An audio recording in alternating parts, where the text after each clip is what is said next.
Hello, good afternoon, good morning to some of you. I see David, James, and Shalise are early adopters or first signees. Thank you for joining us. We will begin our webinar promptly at 1 o'clock Eastern Time, which is in about 7 minutes. This is Paco Yervides. Thank you for joining us.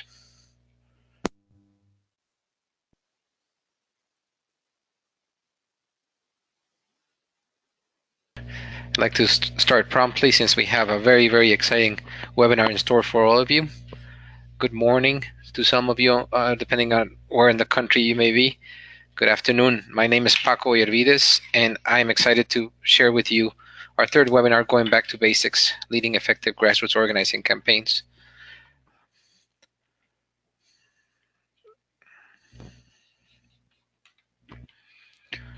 So you are all on listen only mode, but you are able to type in questions with this question box, uh, and I will be moderating those questions for our presenters.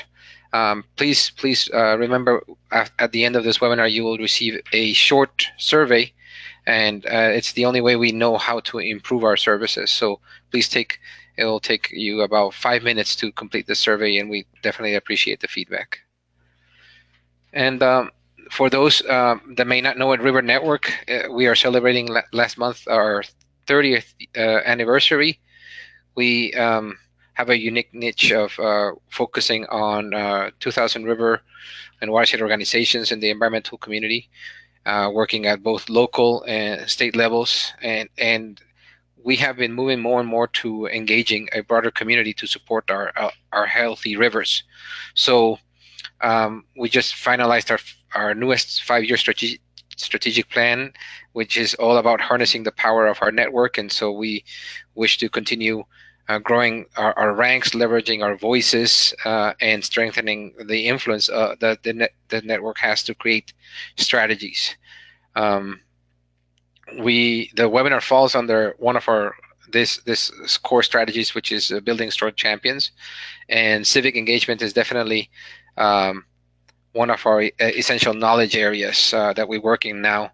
The others being community watershed science, equity, diversity and inclusion, and organizational strength and impact. This premium webinar series is thanks to, in part, by the funding of the CS Mott Foundation, the Park Foundation, and the Wege Foundation. So we're very appreciative of their support. But we also had an advisory group that helped us guide the themes of our webinars. And I'm particularly thankful on this occasion to our wonderful speakers, and you will be meeting them soon. We do not have video capability. Well, we do have the capacity, but we're not enabling it, just to save us some bandwidth because of strong weather in some regions. So like I said, this is our third of a series of 5 webinars. The 2 more sessions are already up and running for registration. You have to register for them individually. Please go ahead and do so.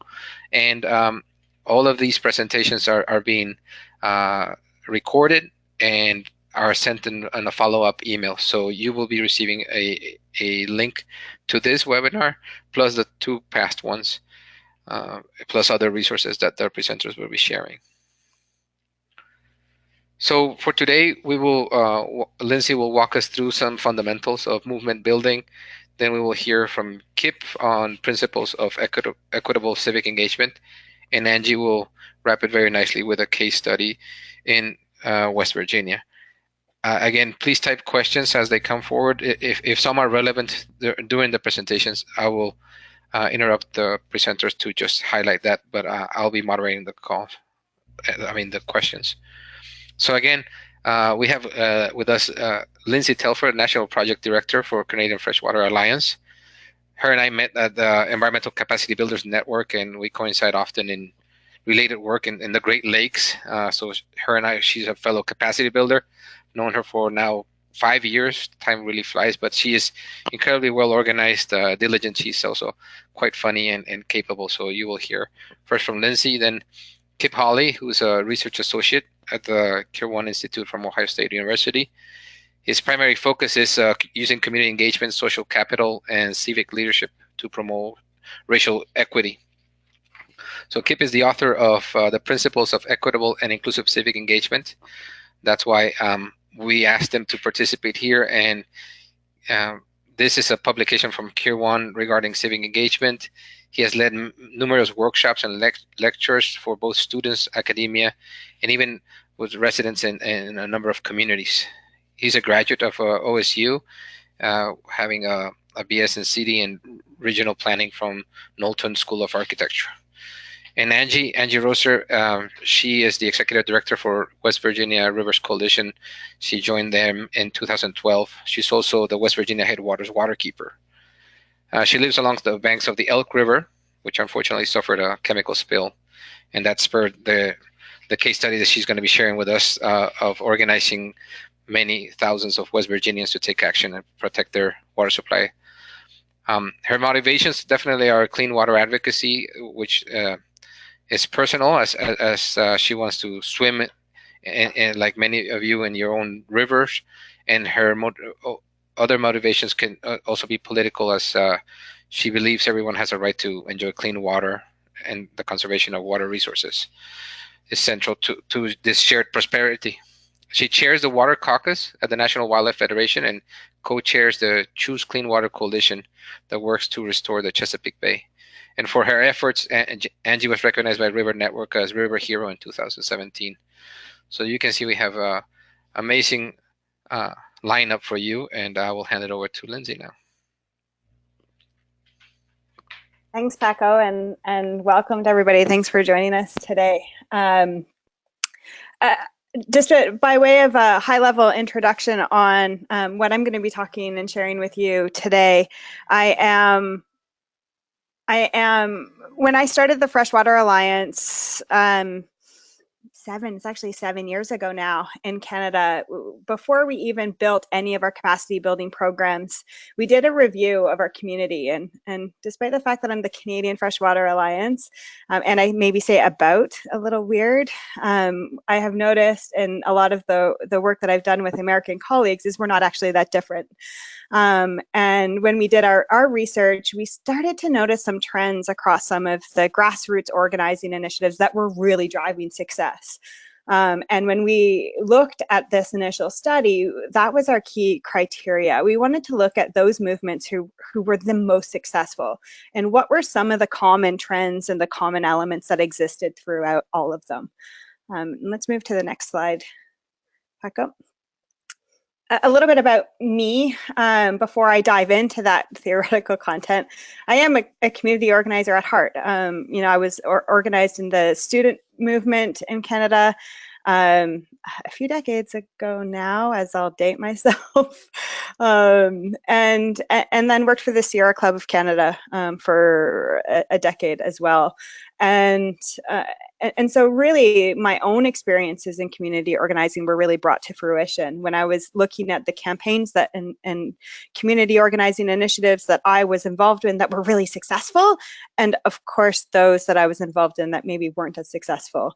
And we can learn, I think, just as much from those cases as from the ones that that achieved the outcomes we're driving for. Next slide. And really what it came down to is there were 5 common elements in those initiatives that we saw across successful organizing campaigns. And the first of those was that they had a really clear theory of change. They knew what they were organizing people around and what specific change they wanted to have.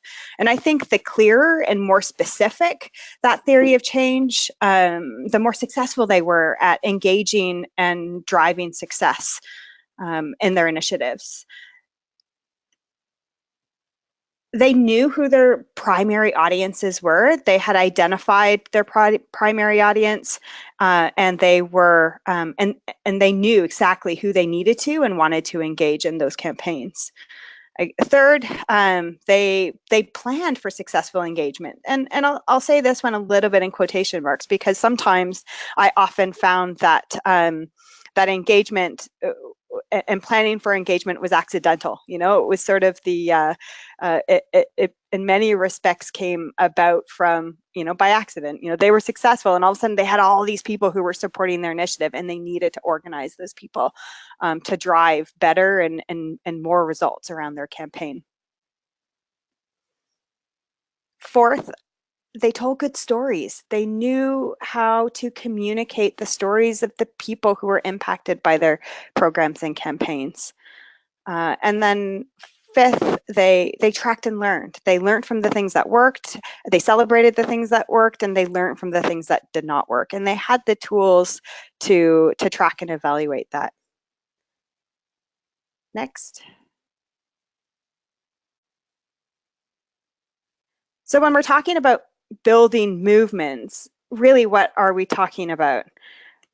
At its core, we're talking about having conversations with many people about solving the important challenges in our communities.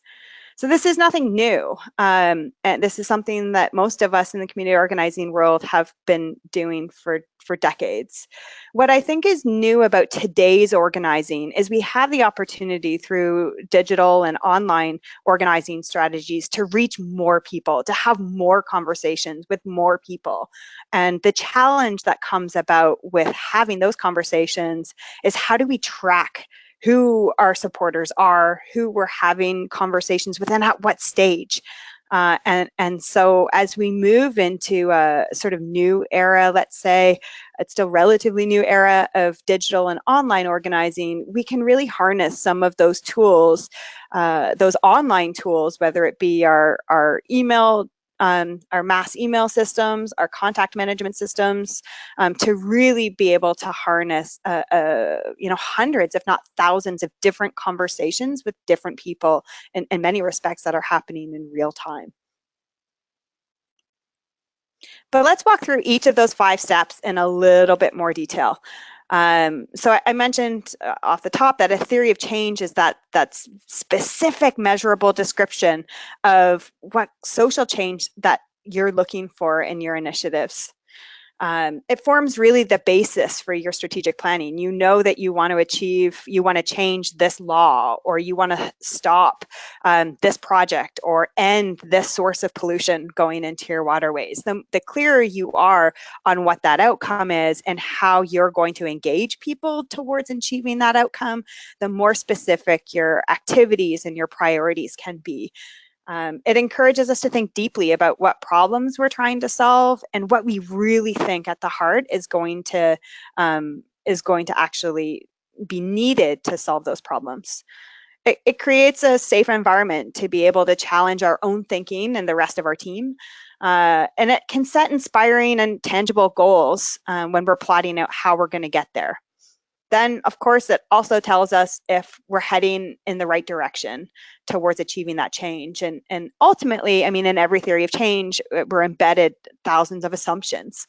And whether those assumptions actually hold true, if we engage people in this way, are we really achieving the change that we want to see? Next slide. But it's not just about knowing what your target or what your successful outcome is.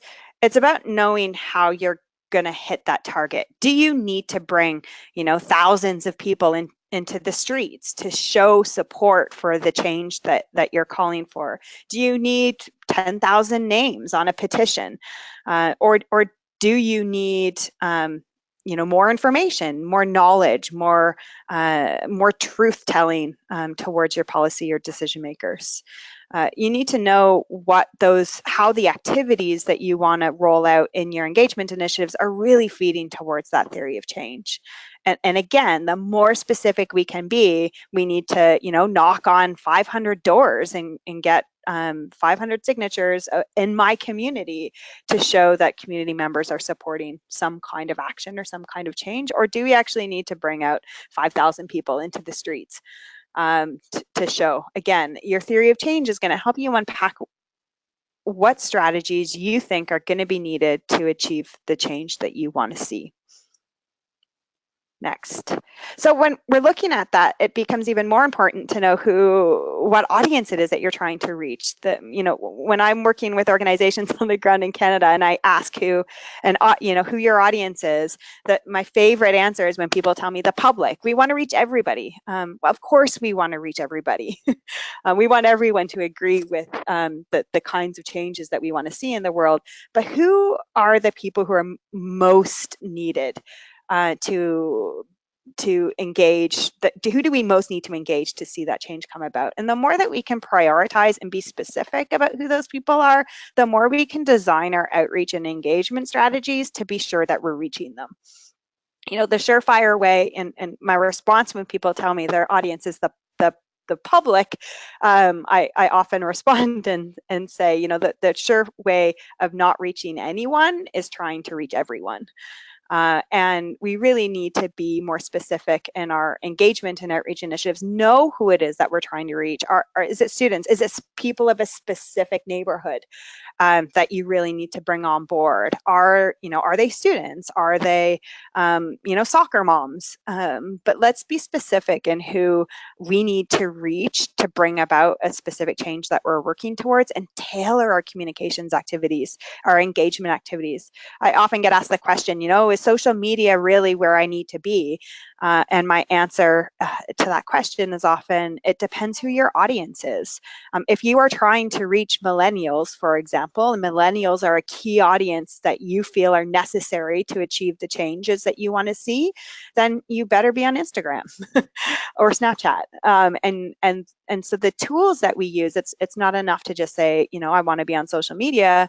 We need to think of who are we trying to reach in and through our social media engagement, and where are we going to find the right audiences. Ultimately, this level of kind of recruitment is about trying to find who our first followers are. So next slide. And Paco forewarned me that the video is probably not going to play, which is too bad, because this is a rather humorous video, as you may gauge from the picture that's on the screen. I do encourage you all after the webinar to go and search the video on YouTube. It's called First Followers, and I think if you search that out, you'll find it. And it really is about the fundamentals of creating a movement. And in order to create any movement, you first need to find some first followers. You need to find those first people who are really going to follow your initiative, sign on, be your early supporters, be your early endorsers. And once you get those first few people, then you can start to see that the snowball effect, given that outside my window, there's still far too much snow on the ground, that snowball effect will come into play, and those people will bring more people, and then more people. And then when people start to see that a movement is taking place and it's not so risky to be one of the first followers, there's more and more and more people.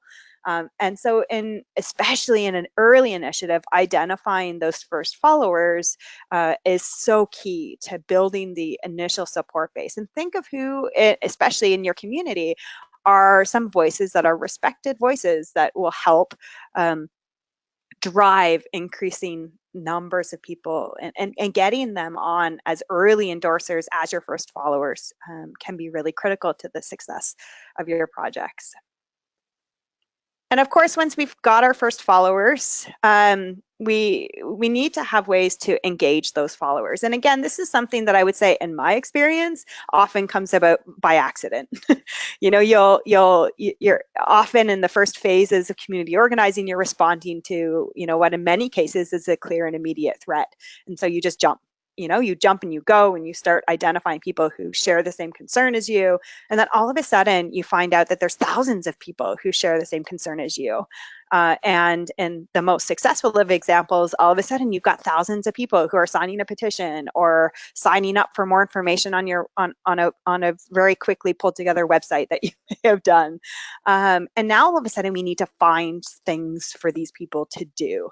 And I would say in many of the best practices that we explored, this can actually make or break the ongoing success of an initiative. If you were really successful at engaging those first followers and finding initiatives for them to do, in many cases it's about going out and identifying more people who support.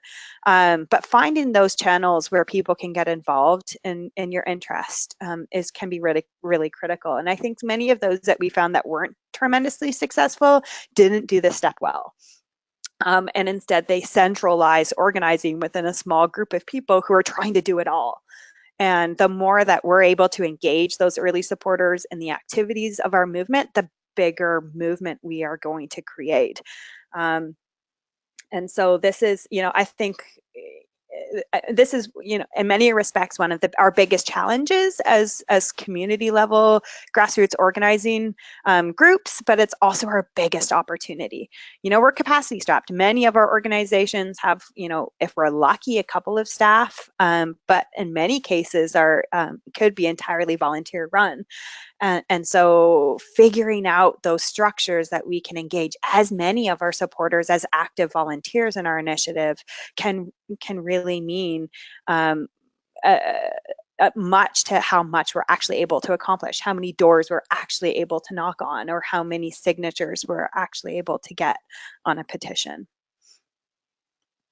My favorite tool in community organizing is this idea of an engagement pyramid. If any of you have followed any marketing communications, which we can learn a lot from, I think, in our community, they often talk about the marketing funnel. I kind of like climbing a pyramid better than swirling into a funnel, so I like the imagery of a pyramid better, but in many respects, the outcome is the same. It recognizes that you're going to have far more people observing and following our initiatives than we are engaging and ultimately in leading our initiatives. But what the engagement pyramid can really help us do is sit down and chart a course for how we're developing relationships with people who are ultimately interested in the same vision as us. And so from just observing, how do we engage those people who are observing into actively following? That might be following us on social media or signing up for an email, an e-news blast, or some kind of really light engagement. Once they're following us, then we can start to track how do we get their endorsement? How do we get them to actually add their voice to our movement? That might mean signing a petition, taking some kind of action, calling your elected official. And then moving into contributing, that's where we're starting to go into the volunteer categories. And how are we engaging those people in as volunteers in our initiatives? Are we inviting them to come forward as volunteers and to get actively involved? Do we have enough opportunities for our supporters, our followers to be actively involved? And as we move up, we're moving up the leadership. There's owning. So maybe we've got volunteer leaders who are organizing neighborhood teams in their community around our initiative. And ultimately, again, to leading, which might be your like a campaign committee, it could be your board if you're an organization, in many respects those leading. And so thinking through that chain of relationships can really help us think through how we communicate with people in different ways. It can help us segment our communications to different audiences so that we're actually asking people the right questions, but asking them to take the next steps in a way that is clear and follows a path. It identifies our opportunities for deepening engagement across those supporters, and it also includes other asks such as fundraising. Our donor pyramid should really be overlapping with our engagement pyramid, and inviting those people. As many people in our observing or following categories maybe don't have time to commit to volunteering, but they would commit some dollars and resources to support your causes. And so including those fundraising appeals as a way that people can engage and engage deeper in your initiatives and activities can be really valuable. So now that we've recruited our followers, we've got them engaged, we're going to be building out and scaling up our initiatives. And so integral to the recruitment and engagement strategies is this whole notion of telling good stories. And quite simply, as humans, we're hardwired to respond to and remember stories. Many of us in our communities like to use facts and figures and science, and I'm certainly a supporter of science-based decision making. We need to figure out how to weave those facts and data and figures and science into tangible stories that people can relate to. they, our facts and figures in many respects are what ground truth in those stories, but they're not actually what people will remember or recall.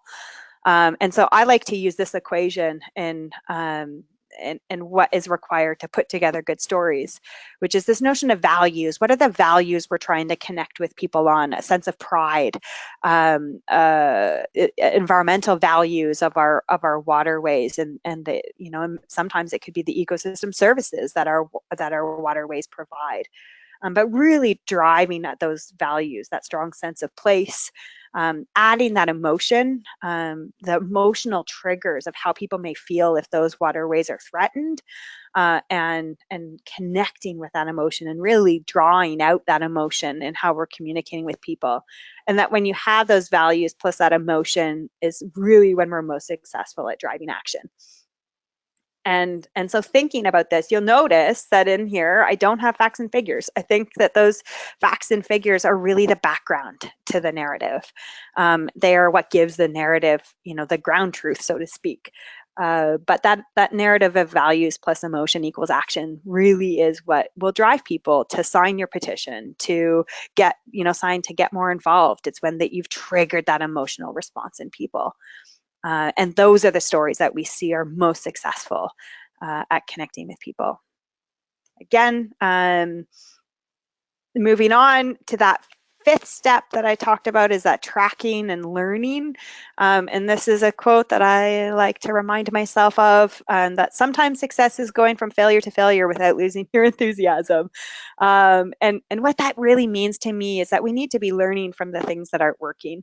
So as we're organizing in our community and you've set some targets for yourself, or you're testing some assumptions, and you realize that, hey, we thought that if we got 1,000 signatures on this petition, that we would sway our elected officials to make some decision. That isn't seeming to be the case, because maybe we're missing an audience.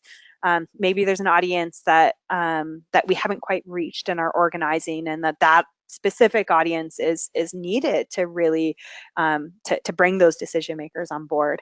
And so really looking at your organizing and seeing what's working. Sometimes it's, sometimes it is, we need to do more, and sometimes it is we need to do something different. And I think learning from what's worked and what hasn't worked can really help us drive our organizing to all new levels. And I think when we're honest with ourselves of what we're trying to accomplish and what we are actually accomplishing, we can start to channel our limited capacities in the best way possible. And so keeping that as such a core part of our cycle is really important, and can, again, help drive increasing levels of success in our organizing initiatives. So again, that's just a really rapid fire going through each of those 5 steps that we found were really central to pretty much every successful organizing initiative that we reviewed in our early research. And I tap into this every now and then to see if I want to change it and review, ongoing. And I still find that these are the 5 things that I notice over and over again are fundamental to successful initiatives. Like I've tried to say in many of our in many of our groups, we stumble on some of these by accident. And particularly in that 3rd step around planning for successful engagement, we sort of stumble upon it and realize that we have to catch up. And those of us who really do catch up are able to channel even more people into more organizing and getting more accomplished in the process. So again, just a really quick about me and the Freshwater Alliance. We're really about building and connecting and supporting freshwater champions. Obviously, our focus is in Canada, but as Paco said, I've been working with River Network for a number of years as a fellow capacity builder, and was excited to share some of this research and some of these steps with all of you. So thank you very much for your time and for listening. And my contact information is there. I'm happy to chat with any of you in more detail about any one of those steps, because each of them can be, and actually are, webinars in and of themselves on our Freshwater Alliance website. But thanks again for your time and attention. And I am going to pass it over to Kip now, and he's going to share some information about diving into into diversity organizing and principles of equitable civic engagement. So Kip, over to you. Thanks, Lindsay. Thank you for sharing a lot of that information. I know that last quote about success is something I'm going to be carrying with me away from this webinar, because that pretty much describes our work at Kerwin and what my work in civic engagement specifically. So keeping my enthusiasm between the failures is definitely a way for learning, and also just your way of talking about approaching engagement from a strategic sense, because I think a lot of times we sort of think of engagement and engaging with people as a very emotional thing, which it is. But also successful engagement in our experiences at Kerwin tends to also be strategic as well. And so I'm going to try to add a little bit on to what Lindsay said by kind of talking about Kerwin and our work in communities and how that's kind of shaped and informed the way we see how civic engagement works in community, how it's unequal, and how it leaves some people out, particularly people of color and other people who are marginalized in our communities, and how our principles for equitable civic engagement sort of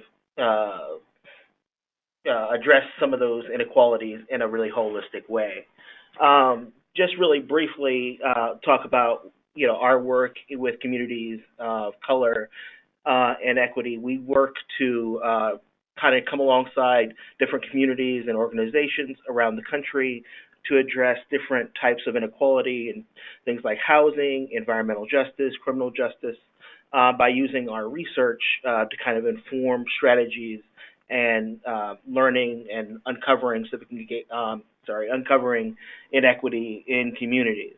And one of the major takeaways that we've taken away from 15 years of doing this work is the extremely central place that civic engagement plays in really addressing inequities in communities and making new strategies for them. When people have access to meaningful civic voice and civic power, particularly people of color, people who are poor, people who are sort of living with inequality, they are able to help inform strategy that really sort of move the needle in terms of structural racism, structural inequities, and bring more equity to communities. And I'm going to talk a little bit about some of that today. And I'm going to start by talking a little bit about how we kind of see civic engagement. Instead of sort of seeing civic engagement more discretely, we tend to look at civic engagement as kind of an ecosystem of different types of engagement that go on in communities. So not just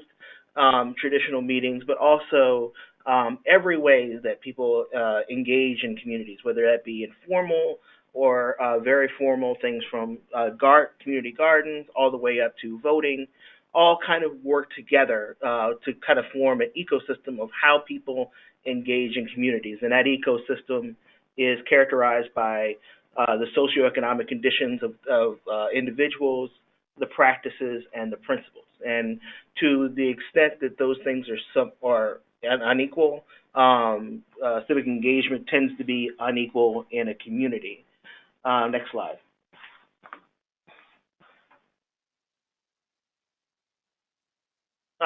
So it's a really big concept, and I know that most of the people on the line are probably going to be engaging people in a more discrete way. So for this particular webinar, I'm going to be talking more about how that ecosystem really plays out in really discrete civic engagement, where people are sort of being invited to engage by organizers, stakeholders, and activists around certain topics or certain ideals and things like that. So the kind of engagements that people are invited to be a part of by government, nonprofits, advocacy groups, and organizations. Next slide. And in those sort of discrete civic engagement opportunities, as well as all the other ones, we've kind of identified three sort of global ways that civic engagement tends to be unequal for people of color, for poor people, or for other marginalized people and communities. And they start with structure. So just the way our engagement opportunities are structured in terms of where they're located, when they're located, what the procedures are in engagements can leave people out, particularly if they don't have an opportunity to get to these opportunities or play a big role in them or play a big role in decisions that happen afterwards.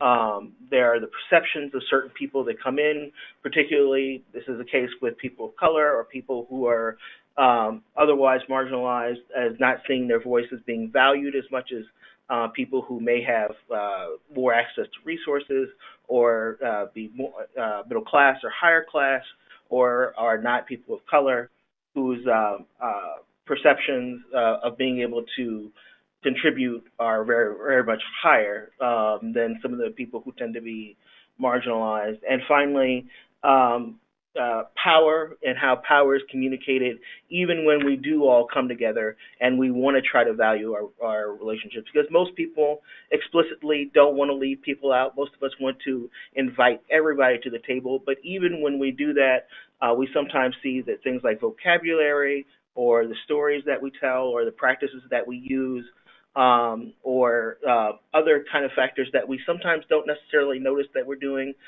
signal to people who are usually left out of conversations that maybe this is a place where their voice won't be valued either. So those three challenges work in a really global way to sort of channel inequity into civic engagement atmospheres and civic engagement practices more specifically. Next slide. So given that, you know, what we see in communities is sort of this sort of global inequity that's really sort of baked into the ecosystem, baked into the structure, and sometimes baked into our practices, our assumptions, and our principles, we started to look for some solutions that were also global. And what we eventually kind of came through our experiences with communities were 6 underlying principles that really spoke to these challenges and tended to bring about equity in diverse communities. And those are the 6 principles of equitable civic engagement that you see on the screen here. And those are embracing diverse gifts in communities that we often don't see, realizing the role of race, power, and injustice in how our communities are shaped and how our civic engagement atmosphere is shaped. Inviting and listening to people in a radical way, inviting people from where they are and learning to listen more intently, building trust and commitment through sharing power and keeping our promises, honoring dissent and embracing protest in civic engagement, and adaptability to community change. And the most important thing about these principles is that they're kind of guiding lights. They don't really prescribe certain specific actions, but they do guide a lot of actions towards equity. And what we found is that the civic engagement practices that we've seen actually really move the needle towards greater inclusivity and greater equity really sort of have these as guiding lights. And they're great not only as guiding lights, but also because these principles really point us towards asking the important questions that guide us to equitable engagement. Many times when we come into a community, we know that there are certain people left out, and we have an ideal of kind of why, or maybe we can point to specific instances, but the principles kind of help us sort of identify where that inequality is coming from, how it might work, and what are the sort of things that we should be bringing into new engagement opportunities or changing about existing engagement opportunities to sort of create that equity. And so I'm going to really quickly go through sort of what some of these principles might look like in practice, because they're really sort of low context. They're really kind of they're guidelines, so it can be difficult to sort of put a cap on that. And certainly what I'm going to talk about is really just a brief, really brief, because each one of these principles can be its own workshop. I've done that. So this is really going to be a brief sort of quick view of how might this principle look if I were looking to practice that in my engagement opportunities with communities. And so I'm going to start with embracing the gifts of diversity. And this is really about looking for gifts and assets from community members that sometimes we tend to overlook. This is especially important with communities of color who may have gifts that aren't seen as gifts in the mainstream view in terms of community wisdom, community power, being able to be a community connector, which we'll talk a little bit about. And we can find these things by creating asset inventories, looking towards community leadership-based models, so looking at the leadership that already exists and making use of it, building, bridging social capital as a primary motivator of why we're engaging with communities. So rather than engaging with communities just to sort of as a transactional way of sort of getting a job done or getting sort of checking off a box, really using civic engagement as a way of building long-lasting relationships where we can discover more assets and more gifts of community members, and finding community connectors that exist in communities as well. Community connectors are a great resource of helping to find out where more gifts from community members lie that sometimes we can't see coming from the outside, and our gifts themselves. So those are some ways of doing that. Next slide. So in terms of realizing the role of race, power, and injustice, Lindsay talked a little bit about storytelling and the power of storytelling before, and this is really a place where storytelling can take a prime role as well in helping us to sort of understand and value and validate the experiences of racial injustice within communities. A lot of times, some of the challenges in getting people to come out to engagements and getting people to really get a hold of movements, even when they're movements towards greater equity, starts with the idea that people feel like their stories of inequality won't be believed or be excessively challenged, or they won't have the experience to be able to tell them in their own words. And here's where things like healing stories and opportunity stories, where we're talking about how policy has affected people's ability to grab opportunities in housing, education, criminal justice, environmental justice over the years. People being able to share those stories of how inequality works in their lives and from their experiences in a place where they can be validated is a very, very important part of being able to realize how that's working in communities and bring more people to the table just naturally. On top of that, this is also where data can intertwine as well with racial impact exercises to gather data to sort of model this. This is participatory mapping is a good way to start with this as well. Also, power mapping exercise, mapping how power works in a community can be a very, very powerful way of validating people's experiences of inequity and even heightening it. If that's the case. And also, debiasing techniques also play a big role here in helping us understand our own biases coming in. Next slide. Radical hospitality, basically, how can we invite people in a meaningful way to engage in communities? And that starts with engaging people from where they're at, not only geographically, but also in terms of the things that we engage around. So basically, storytelling and listening also play a big part in this. Community dinners and social focused organizing we talked about. Using narratives is important as well, and using third places. These are community spaces where people already tend to gather, can be an important part of that hospitality. Next slide.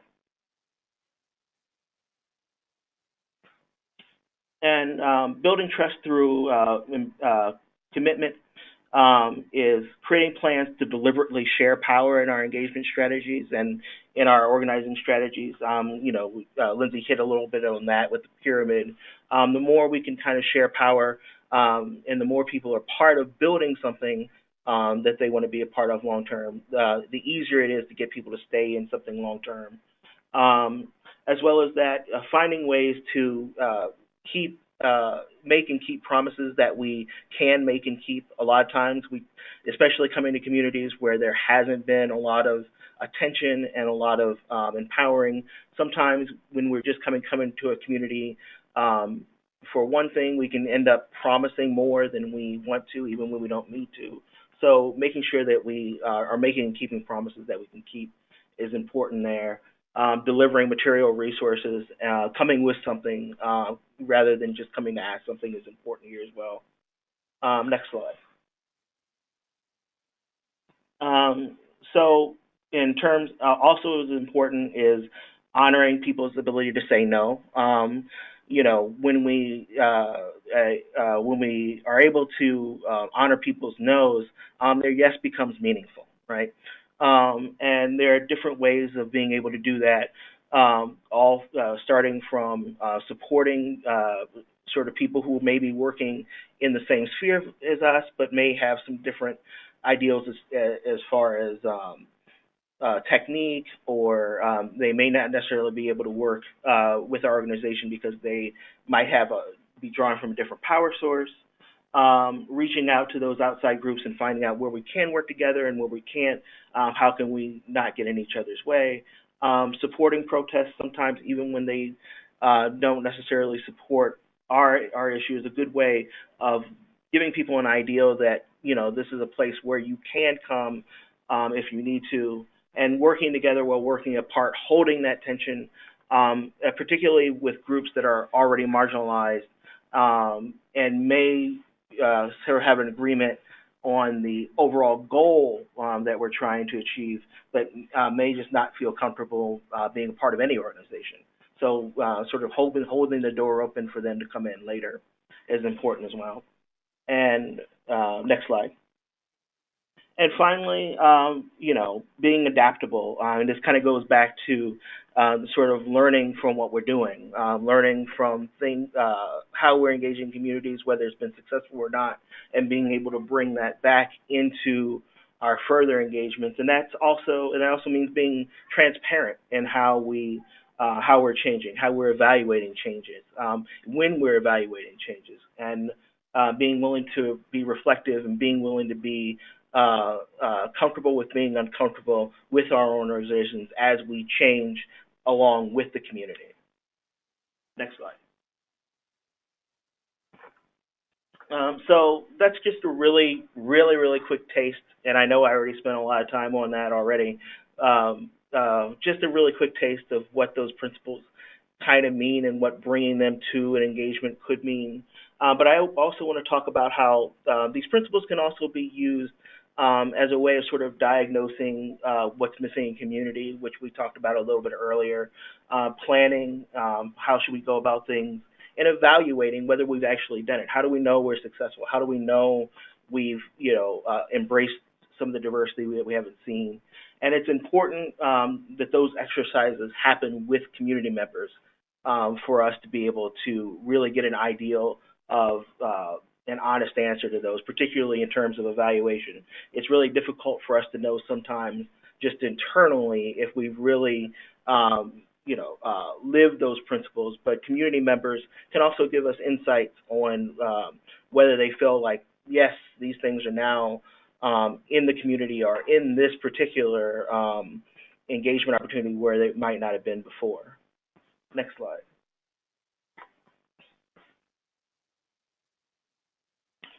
And so I'm just going to end with maybe some ideals for getting started, because the principles are a huge, each one is its own nation, as we say around here at Kerwin.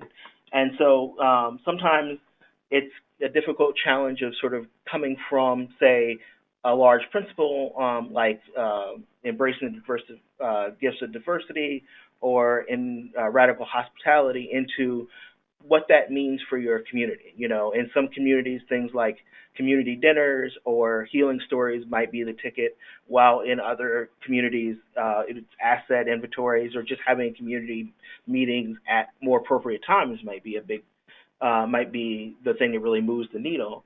And so this is where ground truthing comes in. And ground truthing is a way for us to sort of reflect and learn from communities, given just with the tools that we already have, and then use that kind of learning along with the principles to kind of plan and strategize a civic engagement strategy for the future. Next slide.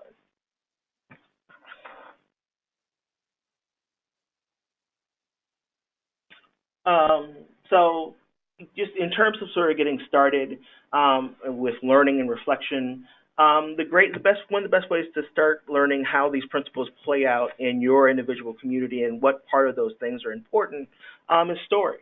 And we have a lot of different ways of using stories to do that. We do listening sessions. We've started to implement a sort of StoryCorps kind of storytelling event where we ask people, like, what is it, tell some stories about when you feel like your gifts have been honored, or when you felt like you were able to say no, or when you felt like you were trusted by a larger organization to share power.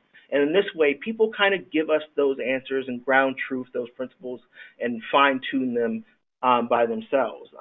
Healing sessions, I keep coming back to those because they're very indispensable. And even if we don't have a really good grasp on the principles, or we feel like we're still kind of learning those, we can still sort of invite people to share stories and share our own stories in order to sort of get the ball rolling on what those principles mean in our communities.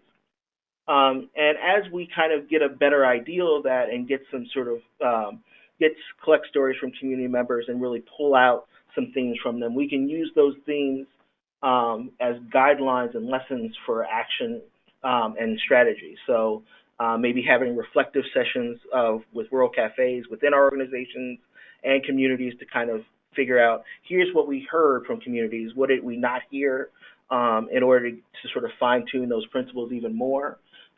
Strategy sessions that can range from sort of hardcore strategy sessions that are more professional to community events where everyone in the community is kind of part of building that strategy for civic engagement, and re-listening sessions for afterwards to find out, here's what we did, were we successful in doing what we wanted to do in terms of equity and inclusion. So those are some ways of kind of going from, hey, we're going to tell some stories about these principles, to some strategies and actions for them. So just to recap,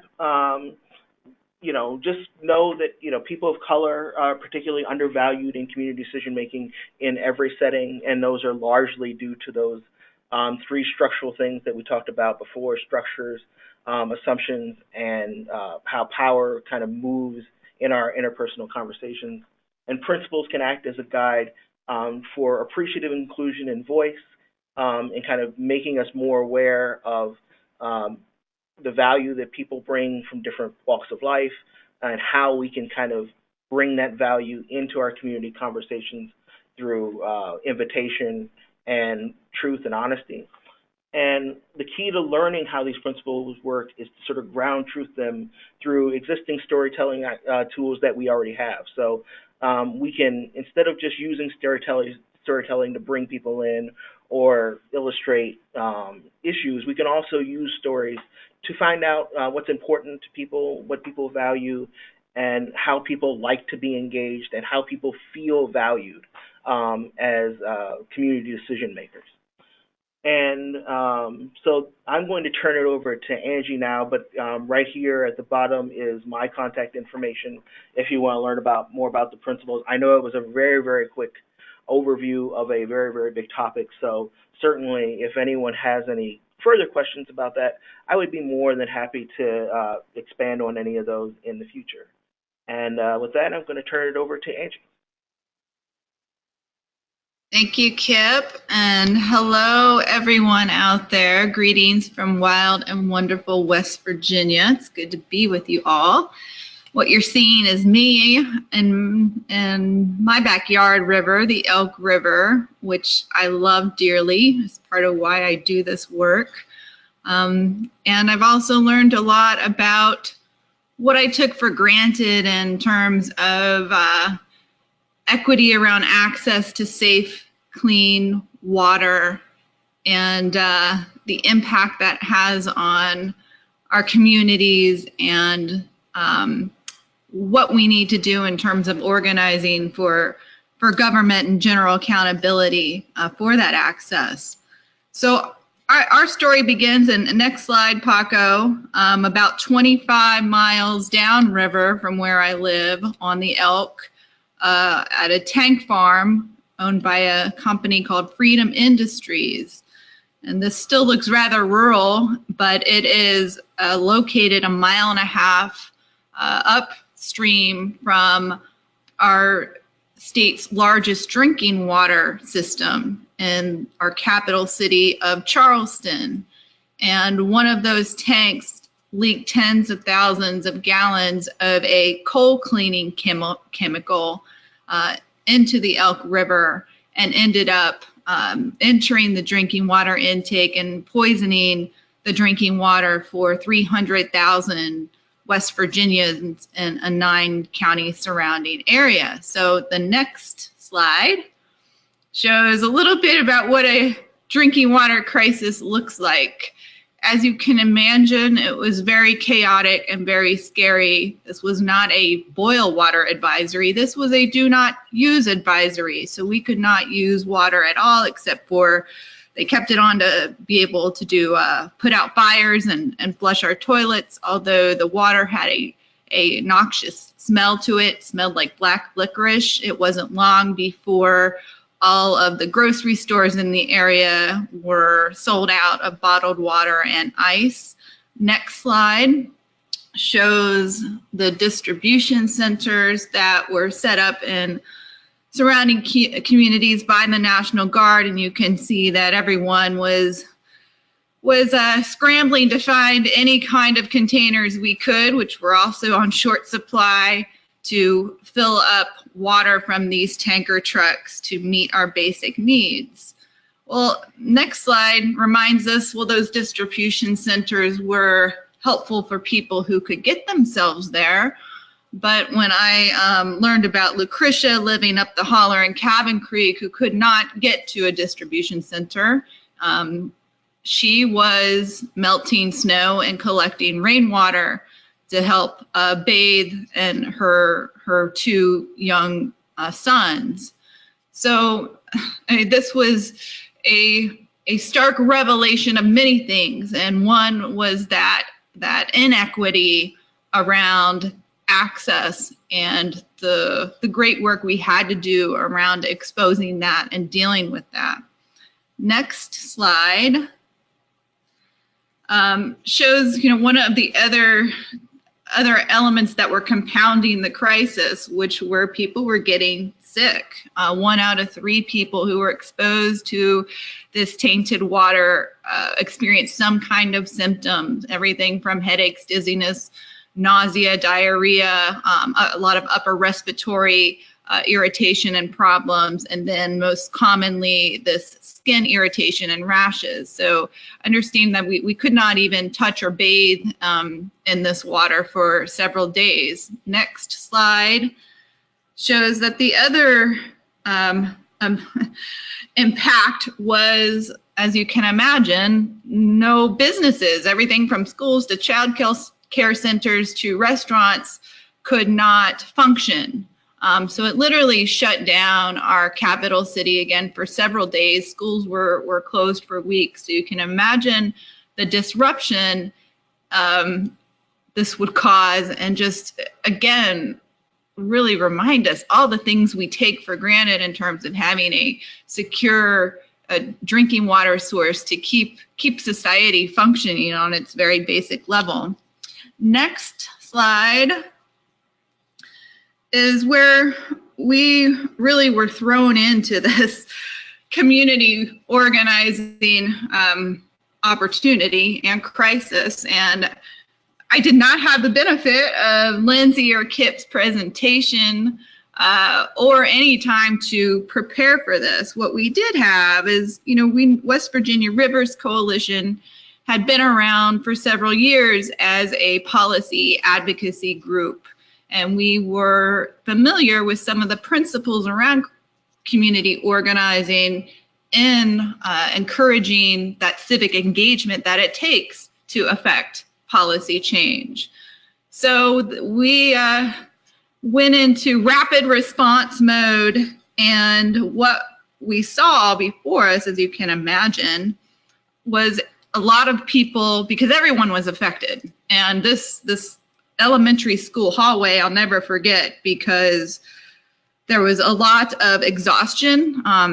People in that hallway had not showered, many of them, for days, and anger of how could this have happened, and fear of what is this chemical, what is it doing to me and my kids. And there was a great deal of lack of access to information, which played into that fear, or mixed messages coming from the government.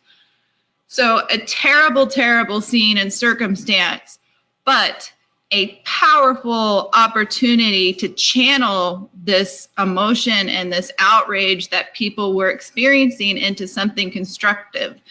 And that's where we went back to what we knew we do best, was to try to channel this opportunity for engagement into policy change. And I'm not going to spend much time on that in this presentation today, but I think the next slide, Paco, shows, well, part of this is, also standing with communities. And again, the misinformation or no information that was going off led to a lot of mistrust or distrust of the government.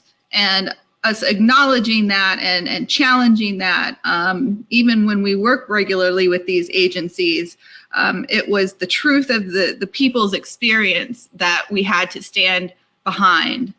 Next slide, I think, shows that this crisis happened to hit on the second day of our legislative session. So another kind of extraordinary alignment of events and timing to affect some change in the policy realm. And that's a lot of where we needed to channel our efforts, but also acknowledge some of the things that Kip and Lindsay were bringing out about how do we make sure everyone's voice is included. Next slide.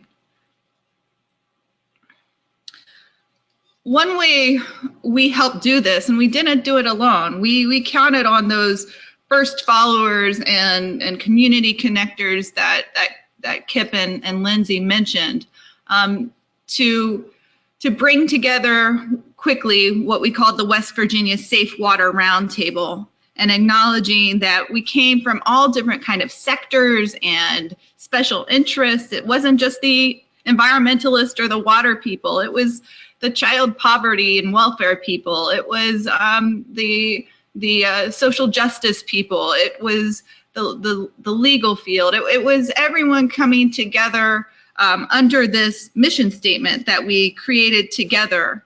And this lasted beyond the life of the crisis, and was an effective tool of uniting people, having people's voices and needs from other interests be heard. And that's one thing I'm reminded constantly about how we do this equitable kind of engagement, is that how do we recognize that maybe clean water is central to our mission, but other people, it might not be their number one concern.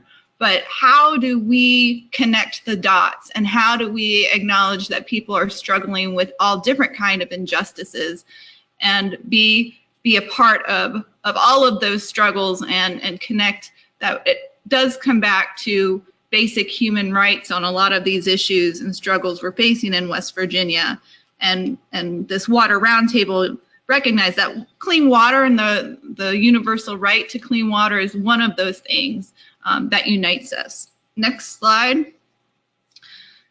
An example of that was working with our state and local NAACP chapters for the first time. And I will not forget being reminded by one of their leaders. You know, we would have these meetings and then of course invite them, please come. And he said, sure, I'll come. Now, when are you gonna come to one of our meetings? So it was again a reminder that we need to provide value to people in community and how they define it, not always just how we define it. Next slide.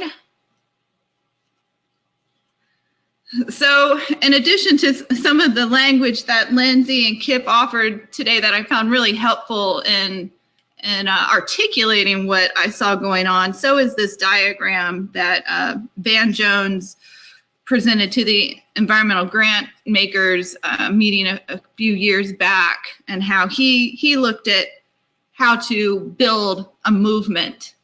And you're seeing there's 4 grids that are working together. And where we had been focused over the years of our existence as an organization, as a policy organization, is in the upper quadrants.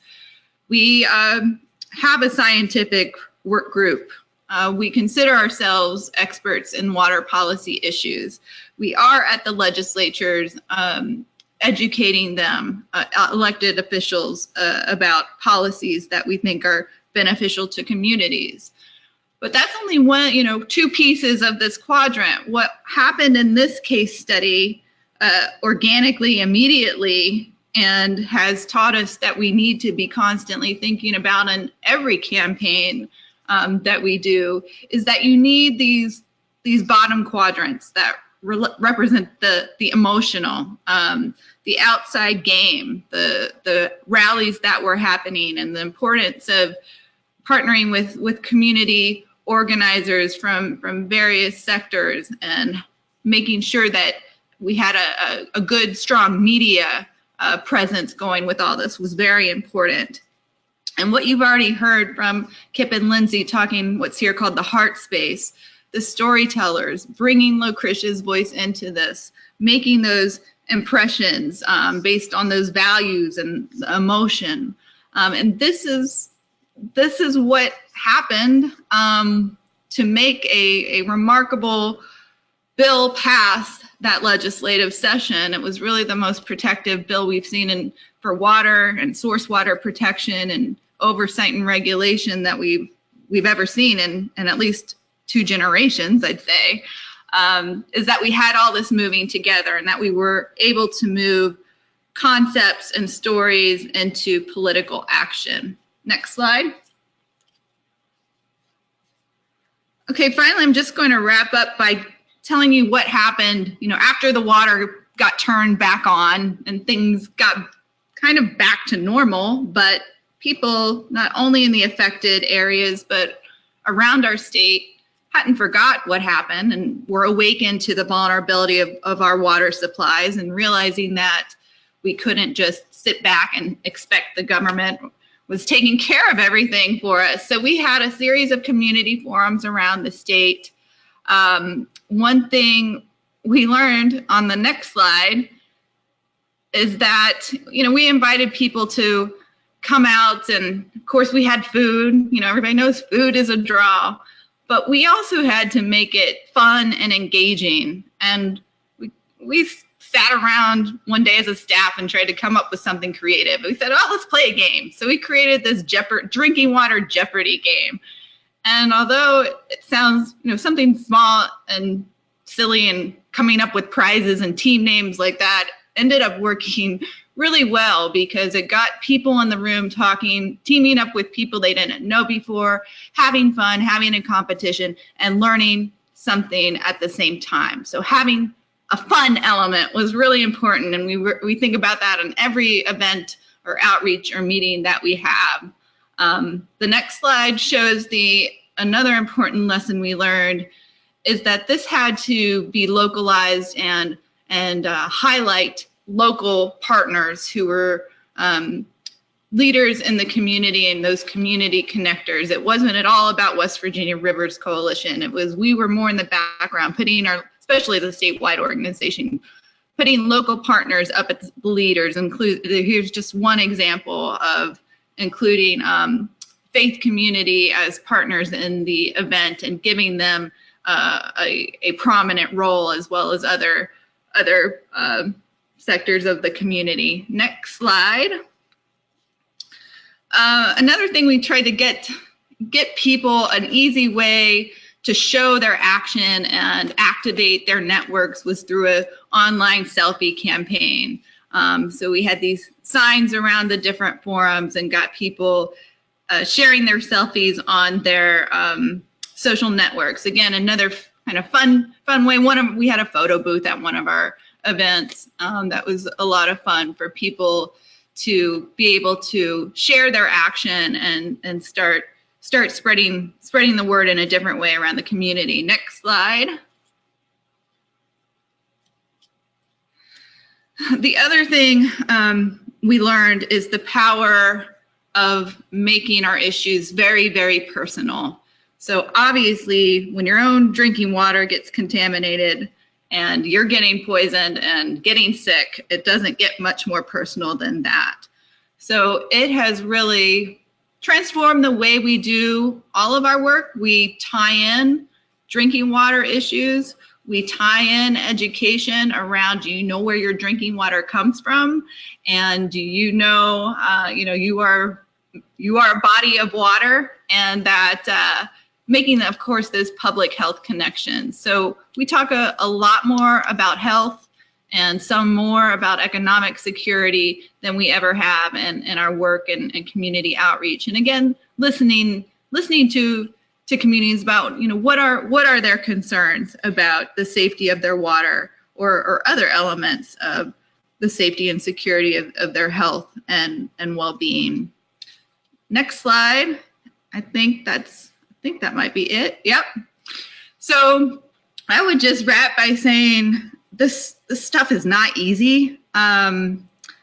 This community organizing and the face-to-face work that I have seen be the most powerful and sustaining takes a whole lot of time. We're all short on time, and we've really had to reassess, realign how important that is. Again, a lot of policy analysis and bringing that to legislators, but that's only as strong as the people who are educated and behind us and who trust us.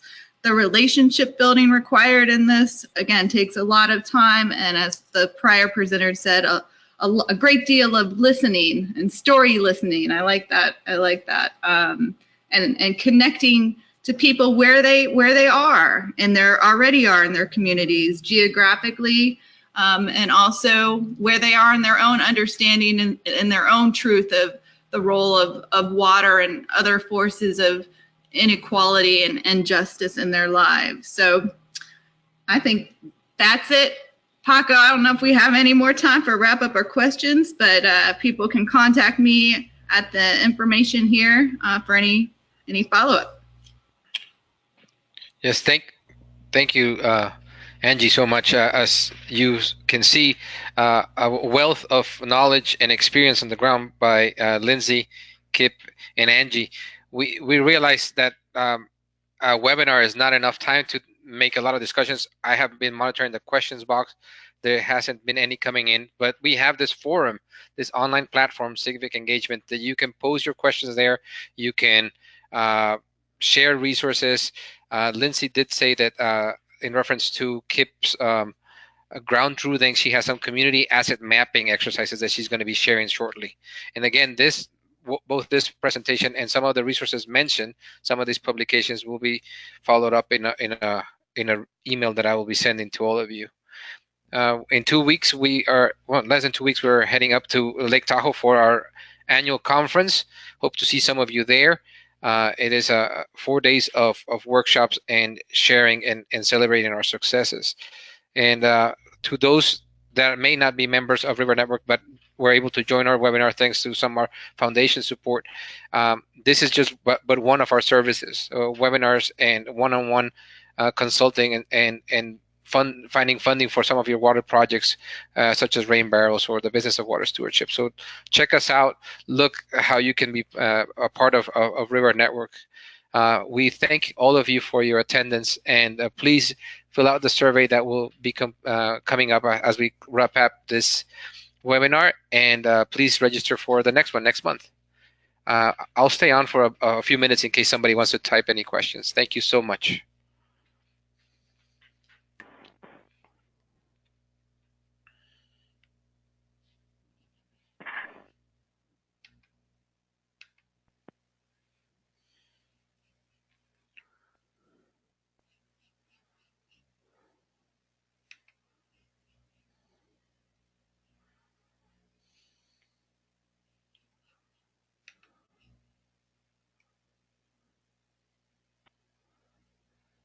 Chelsea Rogers, you have your hand up if you want to type your question in the question box.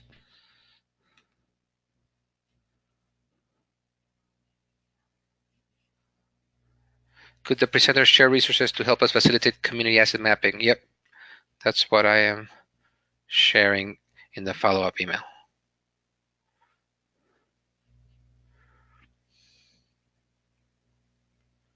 Question for Angie. Did this crisis help build her organization over the long run? Wondering if some of those folks that were activated remain members or somehow engaged in water protection efforts.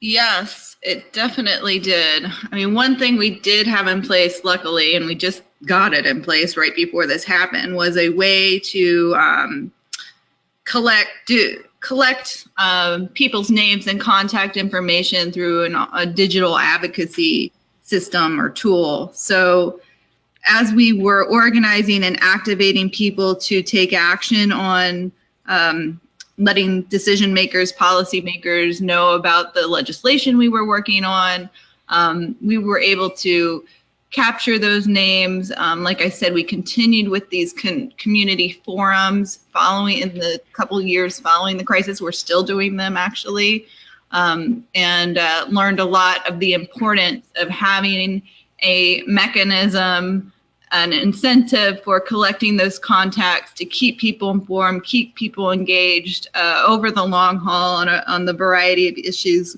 we engage in. So yeah, it probably nearly through those times doubled our list and contact list, and a lot of those people have remained activists, and many have become financial supporters. So moving up that pyramid that Lindsay presented definitely laid the groundwork for that. Excellent, thank you. We have Chelsea saying, I'm interested in how to engage legislators and elected officials. We did present that in the first webinar, and again, with the follow-up email, you will get a link to the recordings of past webinars. So make sure to check out our first webinar, Chelsea. And Lisa says, would you provide the speakers' emails and phone numbers? This PowerPoint will be with that follow-up emails. And as you all saw in the slides, they had their contact information there. One last comment from Chelsea: to get people of color involved in meaningful civic engagement, breaking the stigma of your vote means nothing. So thanks for those comments.